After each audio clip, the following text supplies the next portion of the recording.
मंजर धुंधला हो सकता है मगर मंजिल नहीं। यह दौर बुरा हो सकता है लेकिन जिंदगी नहीं। जिंदगी को आसान नहीं, अब खुद को मजबूत बनाओ दोस्तों। सही समय कभी नहीं आता, बस समय को ही सही बनाओ दोस्तों, समय को ही सही बनाओ दोस्तों। नमस्कार, राम राम, सलाम, सत श्री अकाल। मैं आपका दोस्त Girish Sharma, real estate consultant. Partition deed part 3 में आपका स्वागत है। जल्दी से बात करते हैं पार्टीशन डीड बनवाने और उसे रजिस्टर्ड करवाने में कितनी स्टाम्प ड्यूटी लगती है, कितना खर्च आता है, इसके लिए और किस किस तरह की पारिवारिक जिम्मेदारी को निभाना पड़ता है। किसी ज्वाइंट प्रॉपर्टी का विभाजन, बंटवारा यानी पार्टीशन डीड करते वक्त इस सब के साथ साथ और भी कुछ महत्वपूर्ण बातों का आज मैं अपने इस वीडियो में जिक्र करने जा रहा हूं। इसलिए आपसे निवेदन है कि इस पूरी ज्ञानवर्धक वीडियो पार्टीशन डीड पार्ट 3 को आप आखिरी तक जरूर देखें।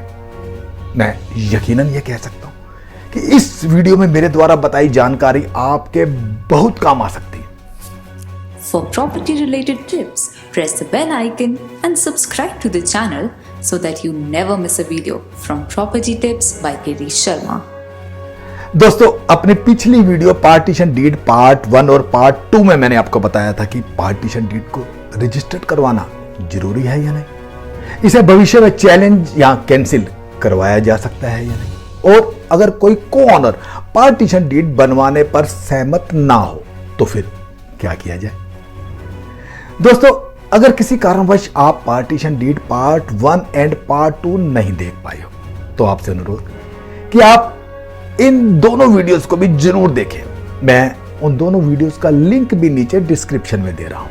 आप उस लिंक पर प्रेस करके भी वह दोनों वीडियोस देख सकते हैं।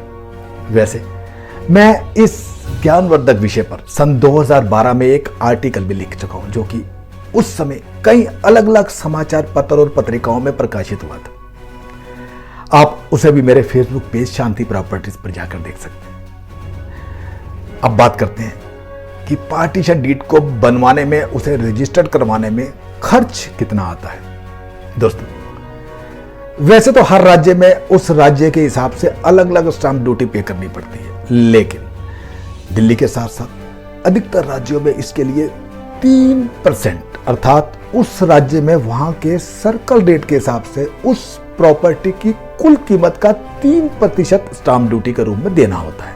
फिर चाहे वह महिला के नाम पर हो या पुरुष के। यहां मैं एक विशेष बात आपको बताना चाहता हूं कि अगर उस पर्टिकुलर प्रॉपर्टी के 2 से अधिक पार्ट यानी कि उसके 2 से अधिक पार्ट के लिए पार्टीशन डीड बनवानी हो तो किसी भी एक हिस्से की स्टाम्प ड्यूटी आपको नहीं देनी होगी। दिल्ली समेत कई राज्यों में यह छूट दी हुई है, लेकिन यह छूट सिर्फ हिंदू अनडिवाइडेड फैमिलीज के लिए ही दी गई है।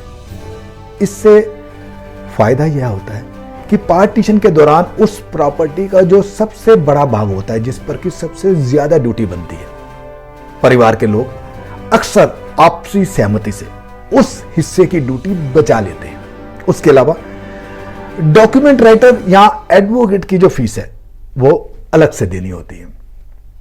अब बात आती है कि ज्वाइंट प्रॉपर्टी का सभी साझेदारों में पार्टीशन करते वक्त और किस किस तरह की पारिवारिक फॉर्मेलिटीज को पूरा करना पड़ता है। तो इसके लिए मैं आपको बता दूं कि किसी भी ज्वाइंट प्रॉपर्टी के पार्टीशन से पहले परिवार की स्थिति का आकलन करना बहुत ही जरूरी हो जाता है, और यह इसलिए जरूरी होता है कि हर परिवार का पारिवारिक परिवेश, उसकी आर्थिक स्थिति, उसके सर्कमस्टांसेस अलग अलग होते हैं। इसमें परिवार के ऊपर कोई कर्ज तो नहीं है, परिवार पर निर्भर महिलाएं, बेटियों की शादियां और अन्य पारिवारिक जिम्मेदारियों का भी ध्यान रखा जाता है।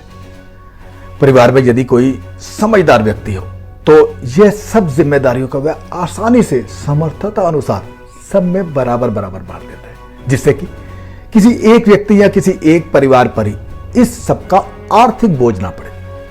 दोस्तों, मैं आपको एक बार फिर से समझा दूं कि पार्टीशन डीड उसी प्रॉपर्टी की बनवाई जा सकती है जिस प्रॉपर्टी के सभी पारिवारिक सदस्य समझदार हो, उनका आपस में तालमेल ठीक हो और वह अपनी पारिवारिक जिम्मेदारियों को अच्छे से समझते हैं। वरना कई ऐसे भी परिवार मैंने अपनी प्रैक्टिस के दौरान देखे हैं जिनमें आपसी मतभेद और लालच के चलते पिछले कई वर्षों से उनके पारिवारिक कोर्ट केस चल रहे हैं और वह सब कुछ होते सोते भी नरक की जिंदगी जी रहे हैं। आपको भी अपने ही खानदान और इष्ट मित्रों में ऐसे कई परिवार देखने को मिल जाएंगे, जिससे कि बड़ी आसानी से आप समझ सकते हैं कि स्वर्ग और नरक इसी धरती पर है। इसलिए मेरी तो सिर्फ यही राय है कि यदि आपके या आपके परिवार के पास इस तरह की कोई भी प्रॉपर्टी हो जो कि बिना किसी बंटवारे यानी बिना किसी पार्टीशन के बिकनी संभव नहीं हो, तो आप किसी अच्छे प्रॉपर्टी के जानकार या किसी अच्छे एडवोकेट के जरिए इस समस्या का समाधान जितना जल्द हो सके उतना जल्द कर लें। भले ही अभी आपको उस प्रॉपर्टी को बेचने का कोई विचार ना हो। यह बात मैं इसलिए कह रहा हूं क्योंकि पारिवारिक रूट्स बढ़ने अर्थात परिवार के सदस्यों के बढ़ने से इस तरह की समस्याएं और अधिक जटिल होती चली जाती हैं, जिससे कि पारिवारिक लोग तय उम्र उस प्रॉपर्टी में रह तो सकते हैं लेकिन उसे मार्केट रेट पर बेच नहीं सकते। तो दोस्तों, मैं समझता हूं कि प्रॉपर्टी के एक अहम डॉक्यूमेंट पार्टीशन डीड पार्ट 1, 2 और इस पार्ट 3 को देखने के बाद आपको प्रॉपर्टी की पार्टीशन डीड के बारे में बहुत सी जानकारी मिल गई होगी। लेकिन फिर भी यदि मेरे द्वारा समझाने में कुछ कमी रह गई हो जो कि मैं ठीक से ना समझा पाया हूं और आप उसे समझना चाहते हैं, तो नीचे कमेंट बॉक्स में जाकर आप अपना प्रश्न मुझसे पूछ सकते हैं। समय मिलते ही मैं आपके क्वेश्चन का आंसर देने की पूरी कोशिश करूंगा। यदि पार्टीशन डीड को ही लेकर मेरे यह तीनों एपिसोड पार्ट 1, पार्ट 2 और पार्ट 3 आपको अच्छे लगे हों, तो भी आप नीचे कमेंट सेक्शन में जाकर अपने वैल्यूएबल कमेंट्स जरूर लिखें। मेरा आपसे अनुरोध कि आप अपने उन इष्ट मित्रों और रिश्तेदार को भी मेरी यह सारी वीडियो शेयर करें जिन्हें वाकई में इनकी जरूरत हो। जिन मित्रों ने मेरे इस YouTube channel property tips by Girish Sharma को सब्सक्राइब कर लिया है, मैं उन तमाम मित्रों को, उन तमाम व्यूअर्स को हृदय से उनका आभार व्यक्त करता हूं, उन्हें धन्यवाद करता हूं। और इसके साथ साथ मैं ये भी कहना चाहता हूं कि नीचे दिए गए बेल आइकॉन को भी आप प्रेस करें ताकि मेरी नई आने वाली सभी ज्ञानवर्धक वीडियोस का नोटिफिकेशन आपके पास सबसे पहले पहुंचे। जल्द ही रियल एस्टेट से जुड़े किसी नए और अनछुए विषय के साथ मैं आपसे रूबरू होता हूं। तब तक के लिए इजाजत। जय हिंद, जय भारत। आपका अपना गिरीश शर्मा।